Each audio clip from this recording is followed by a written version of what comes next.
Hi everyone and welcome back to your top 10 sales for Magic the Gathering's reserve list, November 11th to the 17th of 2023. Now in this week's video we have some new cards entering the top 10 trying to take the top spot away, as well as some higher sales volumes from cards you might find surprising. So let's get this party started. This is your weekly top 10 reserve list cards.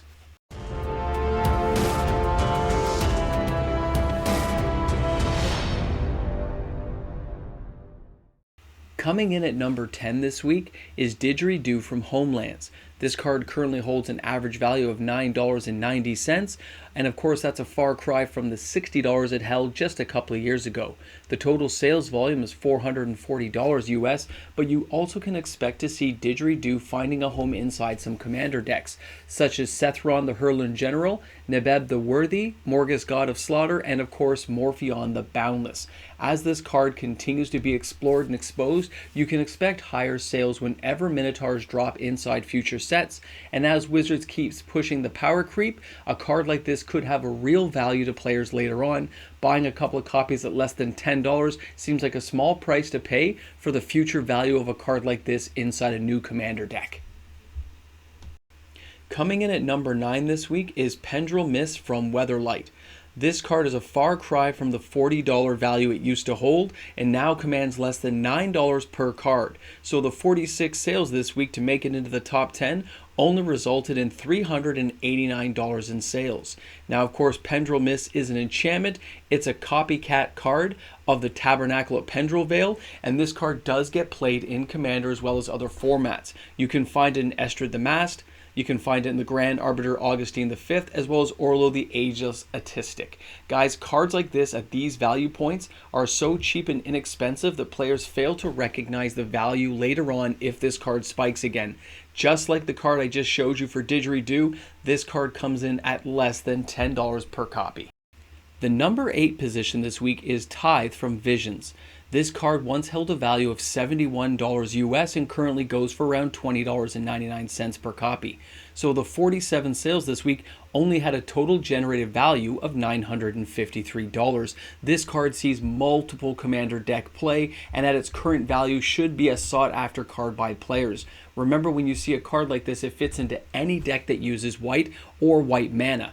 Avacyn Angel of Hope, the 8.5 Tails, Dakon Blackblade, Elish Norn, Illuria the War Leader, Zenthi the Arcane Blade Master, even Darien King of Keljor are all commander decks that utilize this card regularly. Never sleep on a card like this. Its future value is yet to be unfold, and this is a card that players will seek out every time they build these style commander decks.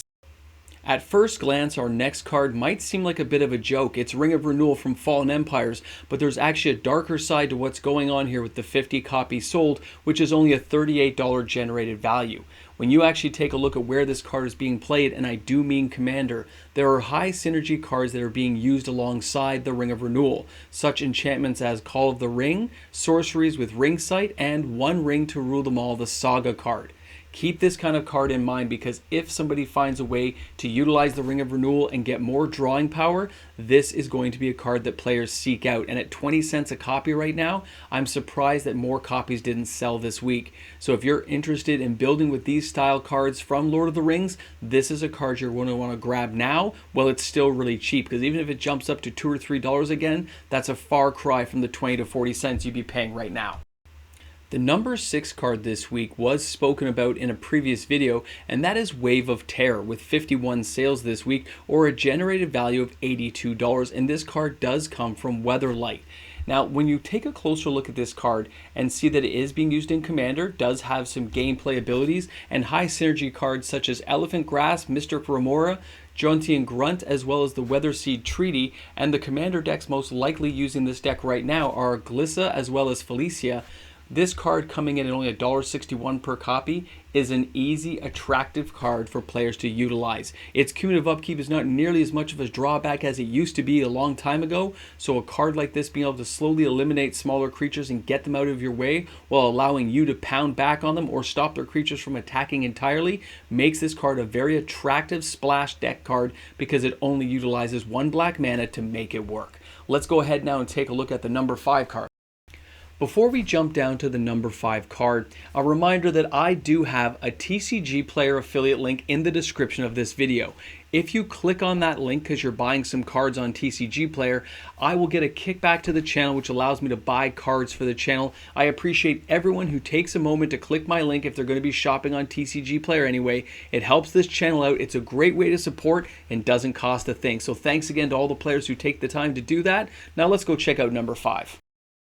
Coming in at number 5 from Alliances is Soldevi Excavations. Now this card used to be a $3 card and at one point reached $45 per card, but the 53 sales it holds this week only brings a value of $740 US, and you can find copies on TCG Player for as low as $10 per card. But as this card's popularity has become known, it has started to see a lot of commander play in decks like Elminster, Yuriko the Tiger Shadow, Urza Lord High Artificer, as well as Talrand, Knossos the Priest of Thassa, and of course Elgeth the Crossroads Augur. Guys, this kind of card lets you scry, look ahead, and lets you find what you need to get. And as more cards become available that also utilize similar abilities, this card will continue to have a strong showing, which is why the price has never dipped back down to being a $2 or $3 card. Players have started to recognize the value of this card. Our next card on the list comes in at number 4, and that is from Revised. It's Wheel of Fortune. Now, Wheel of Fortune, of course, has always been a sought-after card, and even at its current market price of $279, the 78 sales it had this week still generated a total sales volume of $21,762 US. It's been stated in the past that Wheel of Fortune, because of how many formats use the card, everything from Commander to Vintage Legacy, Old School, Kitchen Table Magic, this thing gets played a whole bunch, and a lot of players always seek out copies. Heavily played to near mint, players just want to own this piece of iconic Magic history for any build that they want to get their hands into. So when you take a look at this card, always recognize the value of this card and don't be so quick to sell off copies, because if it goes cheap enough, there's always a player willing to grab an extra copy. Let's go ahead now and take a look at our number 2 card this week, and it also comes to us from Revised, and that is going to be Fork. Now, Fork had a whole bunch of sales this week. It sees a lot of Commander play as well as Old School play. This thing had 80 sales, which of course at its current price value only gives it a total market value of $3,060. That's a far cry from when this card was reaching $150 a copy. So a lot of players are recognizing that at 30 bucks a copy, this is something they can dig their hands into, enjoy for all kinds of deck construction. And I know a lot of my friends like to have at least 2 play sets so they can keep extra copies around for different commander decks. But a lot of my friends, of course, also play Old School Magic. They play Vintage Kitchen Table. So having a play set of 4 around is always a necessary evil.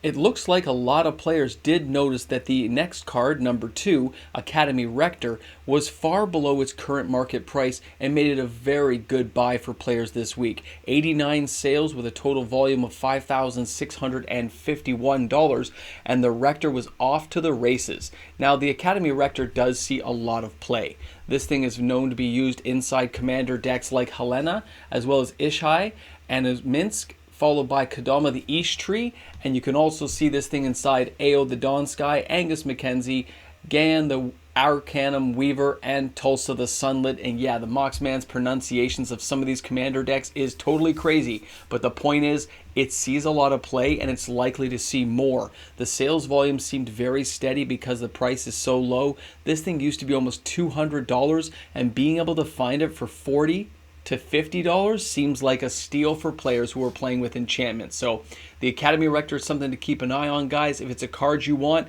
this may be a chance to buy it, but I think the price will calm down in the next 90 days.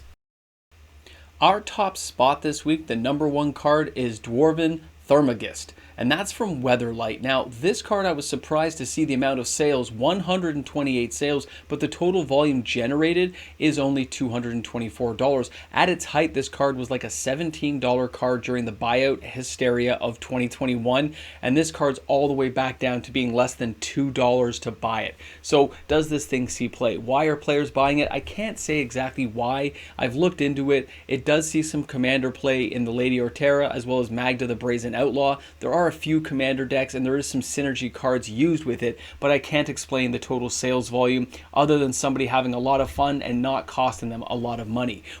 Well, that about wraps up your top 10. I hope you guys enjoyed the video as much as I enjoyed sharing it with you. There was a lot of great cards on the list this week and a few surprises I hope will stick around the next couple of weeks. Now, before we end off the video, if you enjoyed today's content, I hope you'll like and subscribe to the channel. Help us get closer to our goal of 20,000 subscribers. I think we're 180 away from reaching our goal, which is pretty epic, so thanks again. But there's also another thing. Here at the end of the video, almost nobody's watching. We're past the 10-minute mark, and the drop of viewership goes by like 80%. So for those few 20% leftover people here, there's cards that didn't make the list this week, okay? Because the sales volumes on these other cards pushed them off. Almost every single revised dual land had higher than 10 sales, but less than 20. So think about how much a dual land costs. And these are sales that I can track and find. That's tens of thousands of dollars there just in certain cards like Volcanic, Tundra, Underground Sea, right? Tropical Island. The blue and mixed colors, so much value there. So much money being spent. But you're not going to hear about it on the top 10 this week because there are other cards that kick them off the list. Force Field sold 21 copies. It averaged between $150 to $300 per copy. That's a lot of money being spent on a Power 10 style card. And that's not going to make the list either, but you're here at the end of the video so I can tell you guys this is what's happening with some of these cards. Even Thrall Champion sold a surprising large amount of copies, and it barely missed the top 10 this week because other cards just kicked it off. So I wanted to let you guys know there's a lot of sales on the reserve list. There's a lot of value out there. And yes, when you compare it to Saturday's video, if you watch that of the hottest selling cards in Magic, reserve list cards almost never make that list, okay? Because there's just not enough volume of sales. But all those cards are going to get reprinted. They are going to come around at some point, at some time in the future from Wizards of the Coast, where all the cards on this list at these low prices, they're never coming back. And some of these cards are epic to use. So thanks again. Thanks for hanging out with me. I look forward to seeing you guys tomorrow for another video. Have an awesome day. And don't forget, bring a friend to Magic. Now you see that list of names flying by. These are the patrons of the channel. These are the supporters who tune in each and every day, spend their hard-earned money supporting what we're doing here on the channel, and I want to thank each and every one of them. Thanks again for being here. See you. Welcome back to the Ramble Jamble. The coffee is already empty. Unlike yesterday. Oh wait, the Ramble Jamble yesterday got erased. The sound didn't come through, so I couldn't add it to the video. And it was too late to re-record because I do these things kind of spontaneously, right? You don't go through lots of edits on those. You just kind of go with what happens. That's why it's a ramble jamble. You never know what's going to come out of my mouth. But I'm looking at the coffee cup being empty. I'm thinking about all these amazing reserve list cards and recognizing that some of these cards just seem too cheap now. That I started buying more. I started picking up more cards, and I've increased the amount I'm buying. Because there's certain cards I figure, why not get 10 of it? Why not get 5? It's only $10. It's only $15. Why not corner a few extra cards that I might use or can be used in the Patreon giveaways for the supporters of my Patreon? It's kind of crazy to think about, but you know what? These prices could go away. Things could reverse at some point and these cards all become expensive again. I'm not taking the chance. I'm picking up some cards now that I want to enjoy and also cards that I think have future value. Thanks again for hanging out, guys. Thanks for being here on the channel. It's bedtime, I gotta be honest. I'll see you guys in the live stream, 6:30 Eastern Standard Time tomorrow, today, because this video was filmed. Yeah, this was filmed, 2:18 in the morning. I got 4 hours of sleep coming. This is worth it. I'll see you guys later.